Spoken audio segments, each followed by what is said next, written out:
On l'a adoré dans sa pièce le jour où Nina Simone a cessé de chanter Ouma Marseillaise. C'est une formidable comédienne que j'ai le plaisir d'accueillir. Bonjour Darina El Joundi. Bonjour. Et évidemment, comédienne de théâtre, metteur en scène et engagée.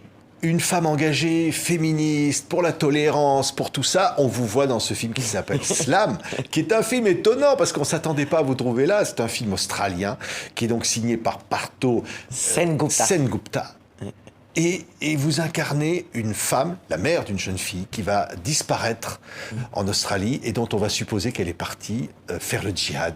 Ouais. Et c'est un film qui envoie un message très fort. Oui. Même si je suis pas entièrement d'accord avec le message du film.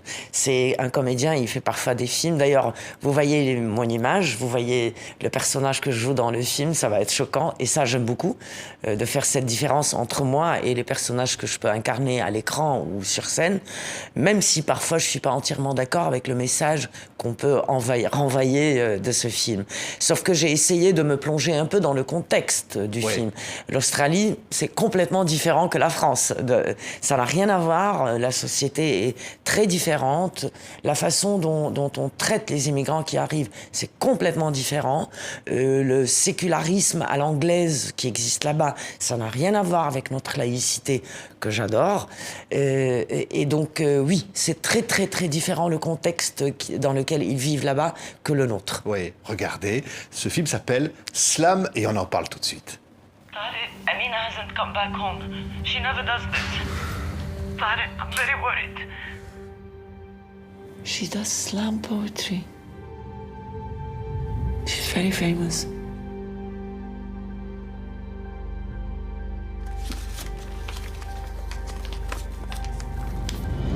She's my sister. Sometimes people just don't want to be found. There's no reason for her to disappear. A Royal Australian Air Force fighter plane was shot down during a routine mission over Syria early Friday morning.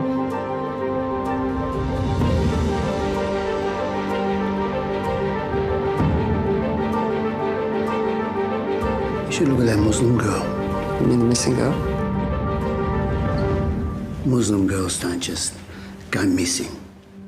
Et voilà, incroyable, cette jeune fille disparaît, son frère, qui donc est un Australien d'origine palestinienne, va se trouver face aux doutes et aux accusations, aux insinuations sur ce qui est arrivé à sa sœur.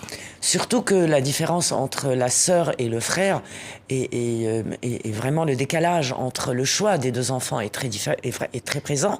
Le fils a choisi d'être, comme ils disent les Australiens, complètement Aussie, ça veut dire s'intégrer complètement dans la société australienne, se marier avec une fille australienne, d'une famille australienne de souche, et sa sœur, qui disparaît dans le film, a choisi complètement le chemin opposé. Elle fait du slam. Elle fait du slam. Dans lequel elle déclame son engagement. Oui, elle est comme beaucoup de jeunes qui essayent de chercher leur identité en faisant un peu l'amalgame entre religion, culture, identité. C'est des jeunes qui sont un peu perdus. En même temps, quand on arrive en Australie, l'histoire de cette famille, c'est quoi? Ils étaient au Koweït, après la guerre Irak-Koweït, ils ont pris la fuite. C'est une famille palestinienne, le mari a été tué là-bas. Ils arrivent en Australie.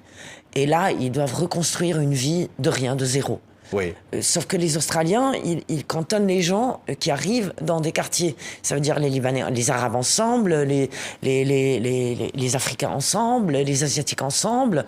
Et ils traitent avec une personnalité de la communauté. C'est la plupart du temps, elle est un peu liée à la religion. Donc dans le cas des Arabes, la plupart du temps, c'est le cheikh de ce quartier qui traite avec le gouvernement le district de la région.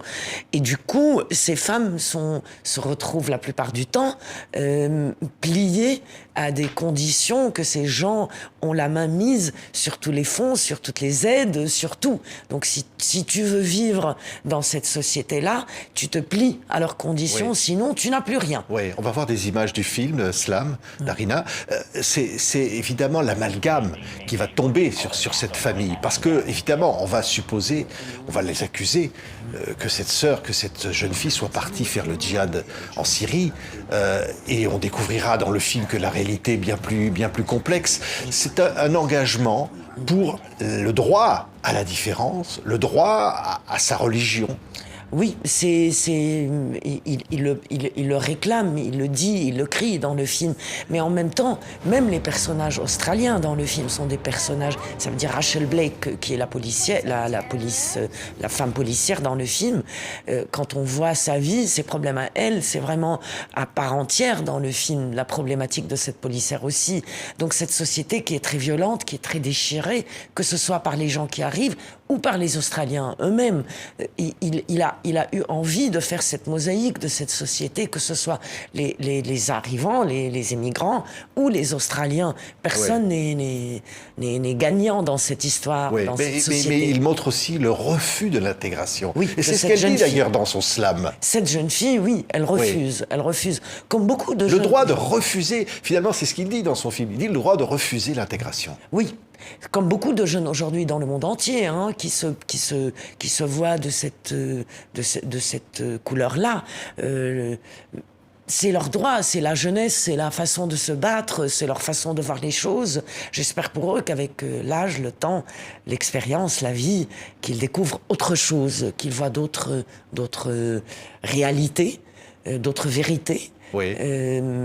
Personnellement, j'adhère pas. C'est-à-dire souvent le droit de porter le voile, elle le réclame. Oui, cette jeune fille. Sauf que nous, femmes qui viennent de nos pays, qui ont crié haut et fort pendant des décennies et des décennies le droit de ne pas porter le voile, pour ces filles-là, elles croient que c'est l'identité. Elles croient qu'elles sont plus proches de leur propre identité en étant plus proches de cette façon qui est l'image, au fait. C'est une image qu'on renvoie. J'espère pour elles qu'un jour qu'elles découvriront que leur identité elle est en elles, ouais. Elle est à l'intérieur de nous-mêmes et on n'a pas besoin de ça pour la trouver. Il faut chercher peut-être ailleurs. Oui, mais on voit aussi dans le film, à travers l'histoire, qu'il existe une haine anti-musulmane. En Australie, là, pour le cas. Aussi. C'est comme dans beaucoup de sociétés. Dès qu'il y a un étranger qui arrive, même dans nos pays d'origine, à nous, on a ce racisme entre nous. Moi, je peux prendre plein d'exemples, que ce soit au Liban, en Syrie, en Égypte ou ailleurs, ou en Libye ou en Tunisie. Je peux vous citer plein de pays. On devient très raciste entre nous. Quand les Irakiens ont fait la guerre en Irak pour se protéger en Syrie, il y avait eu beaucoup du racisme. Quand les Syriens sont venus au Liban, il y a beaucoup du racisme. Il y en a toujours. C'est effrayant. On a des banderoles qui disent interdit aux Syriens de sortir après 20 heures dans des villages. Donc, on est aussi raciste entre nous-mêmes. En Afrique, ils sont racistes aussi entre eux-mêmes. C'est pareil entre le mec qui vient d'une région rurale ou le mec qui vit dans une grande ville. C'est toujours pareil. Moi, je vois beaucoup plus large l'image. Et donc, oui, il y a aussi ça. Il y a toujours cette phrase qu'on entend, ils sont en train de nous prendre notre pain, notre argent, nos aides. Surtout quand un pays commence à tomber dans des problématiques économiques, financières. Oui, ça tombe toujours sur la tête qu'on jette toujours sur le premier venu ou la cible la plus facile. C'est toujours comme ça. C'est l'être humain, c'est les sociétés. Qu'est-ce que vous voulez que je vous dise ? C'est triste. C'est pas une fatalité. C'est pas une fin. Il faut se battre contre ça. Mais ça existe aussi. Oui. Mais quand je disais en vous présentant Darina, féministe. Oui. Et laïque. Oui. Hein, je pense à cette pièce, je disais ma Marseillaise. Oui. Votre Marseillaise à vous, c'est quoi ? Liberté. Oui. Liberté chérie. Ça, c'est ma phrase préférée de la Marseillaise. Ce pays m'offre ce que j'ai toujours rêvé d'avoir. Cette liberté, la laïcité, la façon... mais en même temps, pour choisir ce pays, pour rester dans ce pays, j'ai choisi aussi de connaître son histoire, de connaître même ses blagues, ses émissions. Comme chez nous, si vous voulez vivre au Liban ou en Égypte, vous connaissez pas Adel Imam, vous ratez beaucoup de choses. Au Liban, si vous connaissez pas Ziad Rahbani, vous ratez beaucoup de choses, parce qu'il y a beaucoup de trucs qu'on dit dans nos quotidiens qui sont des références à nos pièces de théâtre, à nos chansons, à notre musique. Ici, pareil, si vous connaissez pas les blagues de Coluche, les nuls, vous ratez un truc dans la société. Vous voulez dire par là que l'intégration, c'est pas un gros mot ? Non, pas du tout. Pas du tout, c'est une envie de vivre avec l'autre. Moi, j'ai choisi de venir ici. Si j'ai pas envie de vous connaître, je sais pas pourquoi je serais venue. Et je dis, comme on demande aux gens de se plier à nos traditions quand ils viennent chez nous, pourquoi on va refuser la leur quand on vient chez eux? Oui, oui. Et au-delà de ça, il y a l'engagement féministe. Bien sûr. Aujourd'hui, vous avez qui est l'impression universel. que c'est un combat renouvelé, que c'est à nouveau. Tout le temps. Ouais. C'est dès qu'on baisse les bras, dès qu'on croit qu'on a acquis, c'est là où on a perdu parce que les autres reviennent au galop et il faut toujours se battre. Les acquis ne sont jamais réellement des acquis. Pour les garder, il faut continuer à se battre. Ouais. Et on n'a pas tout gagné encore. Il y en a encore beaucoup de raisons pour Ouais. se battre, beaucoup de lois à changer, beaucoup de réalités à essayer de faire une différence. Si c'est pas ici, c'est dans d'autres pays.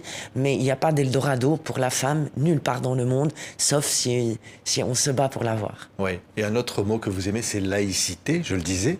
Oui. La laïcité aujourd'hui, menacée, attaquée. Toujours. Tous les acquis. Tout ce qu'on s'est battu pour avoir dans notre vie, il faut toujours se battre pour les garder. Sinon, les autres viendront et prendront notre place. Oui. On entend parfois certains hommes politiques, y compris en France, dire on risque une situation à la libanaise un jour en France. Vous l'entendez, ça? Oui. Et vous qui êtes libanaise, vous Oui, comprenez ça? Non, parce qu'il y a beaucoup de mots qui me font sourire pour ne pas m'enrager. Quand on dit on est pris en otage quand il y a des grèves à la RATP, j'aimerais bien dire aux gens d'aller essayer d'être pris en otage pour comprendre qu'est-ce que ça veut dire un otage. J'entends beaucoup de gens qui disent « on vit dans une dictature ». Essayez d'aller vivre dans une dictature pour comprendre quelle est la différence entre une dictature et un autre pays. Si vous voulez pas dire la démocratie, choisissez un autre mot. Mais sûrement, on vit pas sous une dictature. Les dictatures, j'en ai connu. J'ai subi, j'ai souffert. Et aujourd'hui, je vis pas dans une dictature. Je vis dans un pays démocratique. Oui. Il pensait peut-être à l'affrontement des communautés, comme ça a été le cas au Liban. Jamais de la vie, ça. Ouais. Pour arriver là, il faut avoir 17 communautés différentes, un manque de conscience, un manque de culture, un manque d'engagement dans un pays, un manque d'un livre d'histoire commun. Ça, c'est le Liban. Le Liban, il n'a pas une histoire commune. Chaque communauté a sa propre histoire. C'est pas la France. Ouais. Il y a beaucoup de conditions différentes, un contexte très différent. Je ne crois pas qu'un jour on pourra arriver à ce que on a fait de notre propre pays, le Liban. Parce que c'est surtout ça. C'est quand on commence à prendre la responsabilité de ce qu'on a fait chacun de son côté, peut-être on pourra avancer et on pourra changer la donne dans notre pays d'origine. Mais quand certains hommes politiques en France disent un jour il y a une menace de guerre civile en France, on l'entend ça aussi. Je Vous l'espère qui avez pas, parce connu, que oui. si on arrive à ça en France, ça veut dire que c'est une guerre mondiale, ce n'est plus une guerre civile, à mon avis. Personnel, modeste, mais je crois vraiment à ça, que ça, à ce moment-là, ça sera encore une guerre mondiale, à nouveau. Mais personnellement, je suis assez pessimiste par rapport à l'être humain. Je crois que si on combat pas toutes ces hypothèses, on pourra y arriver un jour, hein, à cette guerre, encore une fois, qui peut déchirer le monde entier. Mais cette fois-ci, je crois qu'on pourra pas sortir comme les deux premières. Merci. Merci à vous. Merci, Darina El-Joundi. Alors, on vous voit donc dans ce film qui s'appelle Slam de Partho Sengupta et qui est absolument Qui sort le étonnant. 1er décembre en salle. Qui sort le 1er décembre et qui est un regard australien sur des choses qui nous touchent tous quelque part. Ouais. Voilà, une réalité dans l'actualité où vous êtes une nouvelle fois formidable. Merci. Merci, Darina, d'avoir été avec nous. Merci à vous.